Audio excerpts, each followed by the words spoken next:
Είναι η εκπομπή «Η σχολική μας ζωή». Μια εκπομπή από τους μαθητές του Δημοτικού Σχολείου Πλακιά.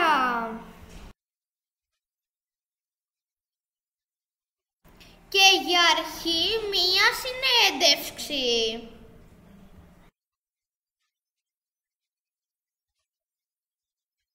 Γεια σας, καλώς ήρθατε κύριε. Τώρα ας πάρουμε μια συνέντευξη στο κύριο. Πώς σας λένε?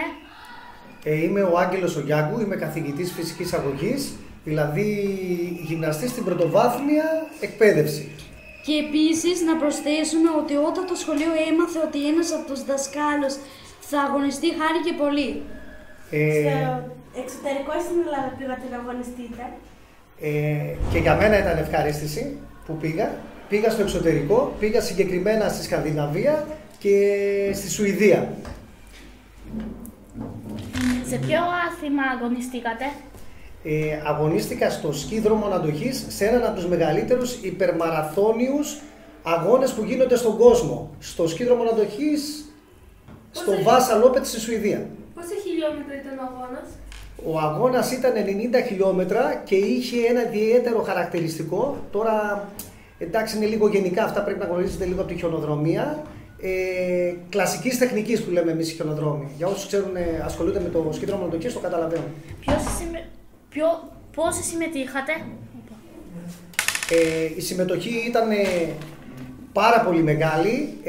Τρέχανε 18.700 αθλητές που είναι πλαφόν, ενώ οι δηλώσεις είναι γύρω στις 50 με 60.000. Αλλά λόγω της κατάστασης και της ιδιοτροπίας της πίστας δεν μπορούν να πάρουν μέρος και περισσότεροι αθλητές. Πώς ήταν το σκηνικό, περιγράψτε το μας. Το σκηνικό, παιδιά, ήταν φανταστικό. Ήταν για μένα ένα όνειρο ζωής που πραγματοποιήθηκε. Το περίμενα χρόνια. Οι καταστάσεις ήταν τέτοιες που δεν μπορούσα τις προηγούμενες χρονιές να πάω να τρέξω. Και με το κάλεσμα που με δεχτήκανε για να τρέξω στον αγώνα συγκινήθηκα ιδιαίτερα. Πόσες ώρες ή ημέρες διέρχεσε ο αγώνας? Ο αγώνας διέρχεσε για μένα 10 ώρες. Ξεκίνησα στις 8 η ώρα το πρωί και τερμάτισα περίπου στις 6 η ώρα το απόγευμα. Ποια θέση πήρατε στο αγώνα? Η θέση για μένα δεν ήταν στόχος, ήταν ο τερματισμός. Γιατί όπως ξέρετε τα αγωνίσματα αυτά γίνονται σε βόρειες χώρες και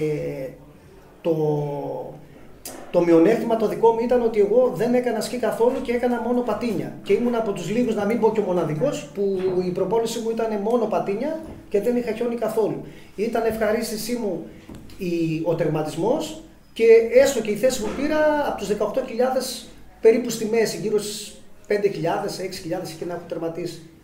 Τέλος, πώς νιώσατε όταν άρχισε ο αγώνας και πώς όταν τελείωσε? Όταν ξεκίνησε ο αγώνας ήταν η ικανοποίηση, αυτό που σας είπα και πριν, ότι το όνειρο γίνεται πραγματικότητα.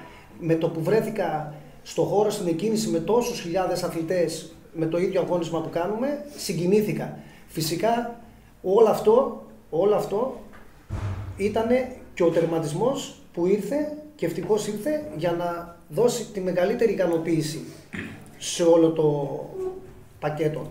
Σας ευχαριστούμε για τις ενδιαφέρουσες πληροφορίες που μας δώσατε. Γεια σας. Και εγώ σας ευχαριστώ, να είστε καλά και να παίρνετε έτσι τέλειες πανέμορφες συνεντεύξεις.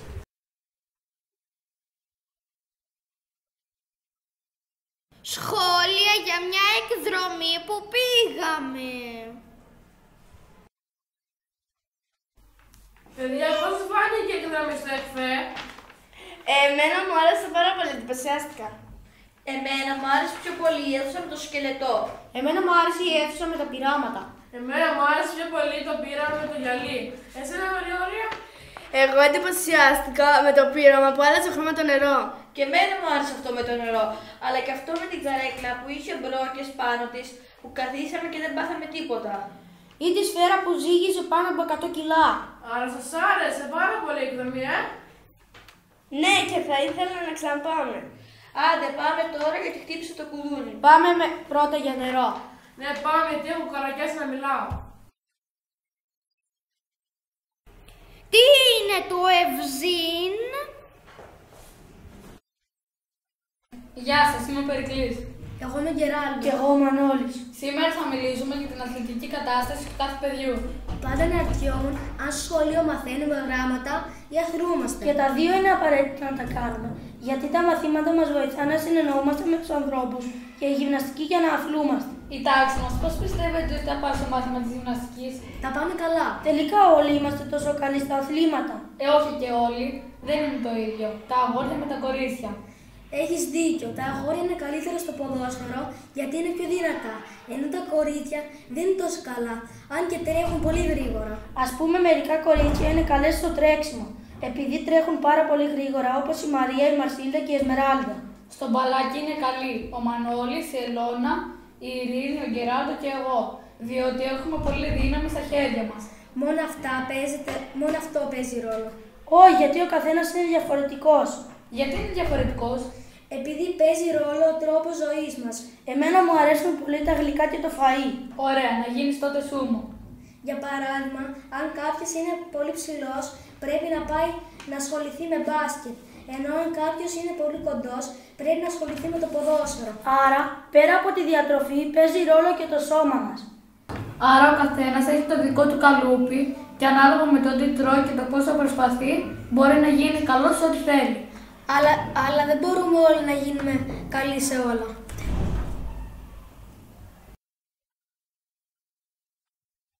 Ακόμα μια συνέντευξη. Γεια σας, καλώς ήρθατε. Καλώς σας βρήκα, κότσι. Πώς σας λένε? Ονομάζομαι Αθανάσης Ηλιανός Κασιάρας. Σε ποια τάξη κάνετε μάθημα? Στην πρώτη τάξη. Τι μάθημα διδάσκεται? Όλα τα μαθήματα από γλώσσα μέχρι μελέτη περιβάλλοντος. Είσαστε ευχαριστημένοι από τα παιδιά? Ναι, πολύ, πάρα πολύ. Σας αρέσει ο χώρος του σχολείου μας? Να μ' αρέσει. Ο χώρος του σχολείου μας. Ναι, είναι πολύ μεγάλος. Πώς Και γνα- φτάνει και για τις μεγάλες και για τις μικρές τάξεις.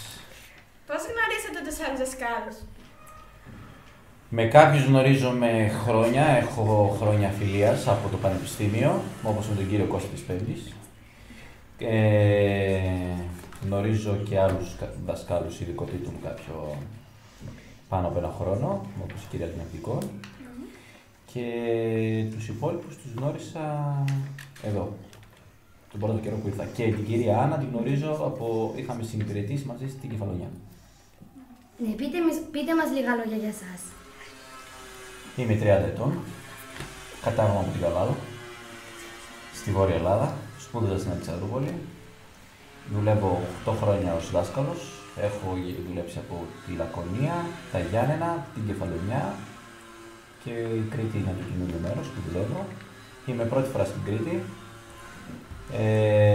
Έχω πάρει από όλες τις τάξεις, από πρώτη μέχρι έκτη δημοτικού και ολοήμερο. Έχω μια αδερφή. Αυτά. Χαρήκατε, ενώ πώς νιώσατε όταν σας είπαμε ότι θα σας πάρουμε συνέντευξη? Δεν γνώριζα τον λόγο. Χάρηκα, βέβαια, χάρηκα. Εντάξει, είναι χαρά να μιλάω σε μαθητές μου, μιας και έχουμε δουλέψει και μαζί στην τάξη. Σας ευχαριστούμε από εμάς και από εμάς, αλλά και από μένα. Και τώρα το παραμύθι του μήνα.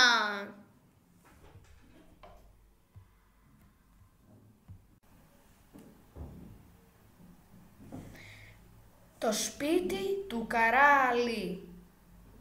Το Πάτημα είναι ένα μικρό ορεινό χωριό που βρίσκεται έξω από τα Χανιά. Είναι το χωριό του παππού μου. Μια μέρα ο παππούς μου έδειξε ένα ερειπωμένο σπίτι. Τα τζάμια του ήταν σπασμένα, τα παραθυρόφυλλα κρέμονταν αραχιασμένα και η εξωτερική τοίχη είχαν γίνει πράσινοι από τη μούχλα. Ο παππούς μου διηγήθηκε την ιστορία του. Μου είπε πως σε αυτό το σπίτι, στα χρόνια της τουρκοκρατίας, έμενε ο Καρά Αλής, ένας αιμοβόρος Τούρκος αγάς, ο οποίος σκότωνε για το κέφι του. Μέχρι που ερωτεύτηκε μια κριτικοπούλα, την Φωτεινή, η οποία αγάπησε τον Καρά Αλή και έτσι ζήσανε μαζί στο σπίτι του. Τα αδέρφια της την μίσησαν γι' αυτό. Έτσι, κάποια στιγμή που ο Καρααλής έλειπε από το σπίτι, μπήκαν και την έσφαξαν. Όταν το έμαθε ο Καρααλής, τρελάθηκε και σκότωνε όποιον έβρισκε μπροστά του. Δεν άντεξε τον πόνο και αυτοκτόνησε. Κάποιοι λένε πως τα βράδια τριγυρνάει στο σπίτι κλαίγοντας και αναζητά τη φωτεινή. Ο 12χρονος Μανούσος, ο οποίος έμενε στο πάτημα, ήθελε να αποδείξει στους φίλους του που τον κορόιδαν ότι είναι γενναίος. Αποφάσισε λοιπόν να πάει στο σπίτι του Καρααλή να κοιμηθεί. Είπε στη μάνα του ότι τάχα θα πάει να κοιμηθεί στο φίλου του Γιώργη το σπίτι. Πήρε τον υπνόσακό του και έφυγε. Είχε αρχίσει να σκοτεινιάζει. Δυνατός αέρας φυσούσε και ο Μίχλη είχε καλύψει τα πάντα. Αρκετά φοβισμένος έφτασε στο σπίτι του Καράλη. Τα αγριόχορτα στον κήπο τον εμπόδιζαν να περπατήσει, σαν να ήθελαν να το σταματήσουν. Η πόρτα έτριξε καθώς την άνοιξε. Το σπίτι ήταν σκοτεινό και μύριζε υγρασία. Αράχνες κρέμονταν από παντού. Ο Μανούσος προσπάθησε να κοιμηθεί. Πάνω που πήγε να τον πάρει ο ύπνος, ακούστηκε ένας δυνατός θόρυβος. Την ίδια στιγμή, μια μεγάλη σκιά άρχισε να τον πλησιάζει.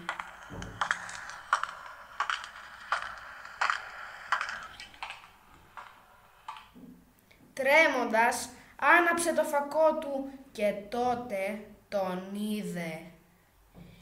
Ήταν ο σκύλος του φίλου του Μάρκου, ο οποίος είχε λυθεί και τριγυρνούσε στο χωριό. Φαίνεται πως προσπαθώντας να μπει μέσα στο σπίτι, είχε ρίξει το ένα παραθυρόφυλλο. Ο Μανούσος, ανακουφισμένος, αγκάλιασε το σκύλο και αποκοιμήθηκε.